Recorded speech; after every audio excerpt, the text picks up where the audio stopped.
I pazi, večeras u novom klipu danas ću vam pokazati kako da instalirate i ukratko da vam pokaže kako da koristite program da vidite ko vam krade vaš Wi-Fi. Znači ukratko to da pogledam samo kako da koristite.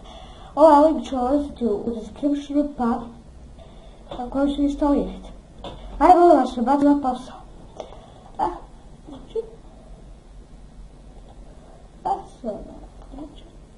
Evo ovako, kada instalirate pojavit će vam se kao ovako neka, kako sam rekao, kao neki kvadratić tu, i ovako, uđite u program i kliknite Start Saving, kliknite ovdje, i prođe ko vam sada trenutno koristi Wi-Fi, trenutno za vam nekada koristi, evo, ovako, ovo je prvi moj router Wi-Fi-a,